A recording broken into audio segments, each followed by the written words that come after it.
उन्होंने कहा, अरे 12 रबीउल अव्वल शरीफ को हुजूर सल्लल्लाहु अलैहि वसल्लम की विलादत का दिन तो मनाते हो आपको पता है उसी दिन हुजूर की वफात भी हुई, हुजूर की वफात भी हुई, हुजूर के इंतकाल का दिन भी है।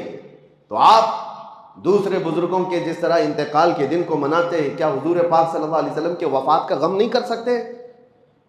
12 रबीउल अव्वल को आप खुशियां मनाते तो हैं, सब सड़कों पे निकल आते हैं और लब्बैक या रसूल अल्लाह कहते हैं, मरहबा मरहबा कहते हैं, लेकिन आपको हुजूर के दुनिया से जाने का गम नहीं है कि हुजूर उसी दिन दुनिया से तशरीफ ले गए थे, हुजूर पाक सल्लल्लाहु अलैहि वसल्लम की वफात हुई थी।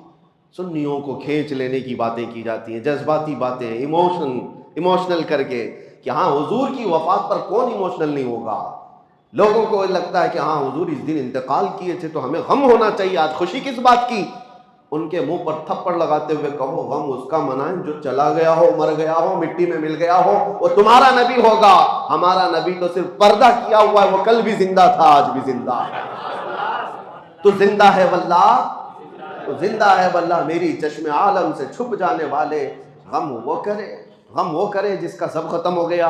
हुजूर पाक सल्लल्लाहु ताला अलैहि वसल्लम की शरीयत बाकी है या नहीं बाकी है? हुजूर पर उतरा हुआ कुरान बाकी है या नहीं बाकी है? हुजूर का कुरान बाकी है, हुजूर की शरीयत बाकी है, हुजूर की आल बाकी है, हुजूर की सुन्नतें बाकी है, हुजूर की हदीसें बाकी है, हुजूर की बातें बाकी है, हुजूर की अदाएं बाकी है, हुजूर का हर अमल बाकी है। कौन सी चीज फना हो गई? हत्ता के हुजूर पाक सल्लल्लाहु अलैहि वसल्लम के इंतकाल के बाद, आपको पता है मेरा और आपका इंतकाल हो जाए, हमारी बीवियां इद्दत गुजारने के बाद दूसरे से निकाह कर सकती हैं, उनके लिए जायज है। इद्दत होने के बाद वो किसी से भी निकाह कर सकती है। लेकिन नबी की जो ज़ौजात हैं उम्महातुल मोमिनीन, उनको मौत तक किसी और से निकाह करने की इजाजत थी ही नहीं। हुजूर के इंतकाल के बाद कई बीवियां हुजूर की जिंदा थी, हुजूर की बीवियां जिंदा थी, लेकिन उनको निकाह करने की इजाजत नहीं थी। वजह क्या है? एक औरत अपने शोहर के होते हुए दूसरे के साथ निकाह कर ही नहीं सकती।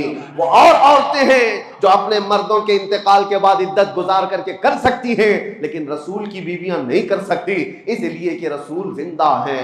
रसूल पाक की बीवियां हमारी माएँ हैं। और दूसरी बात, उम्मुल मोमिनीन आयशा सिद्दीका रज़ियल्लाहु ताला अन्हा, तवज्जो चाहता हूँ, हुजूर किसके हुजरे में आज आराम कर रहे हैं? जो जालियां हैं, हुजूर जिस कब्र में आराम फरमाए वो हजरत आयशा का हुजरा है, हजरत आयशा का घर है, जिसमें हुजूर सल्लल्लाहु अलैहि वसल्लम हजरत आयशा के साथ रहा करते थे।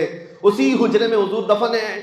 तो जब इंतकाल हुआ, हुजूर का दफन हुआ, हजरत आयशा कब्र पर जाती थी और बैठती थी घंटों, हुजरा उनका है, घर उनका है, हुजूर के पास बैठती थी। फिर उसके बाद 2.5 साल का अरसा गुजरा कि हजरत अबू बकर सिद्दीक का इंतकाल हुआ। और हजरत अबू बकर सिद्दीक कौन है? हजरत आयशा के बाप हैं, वालिद हैं।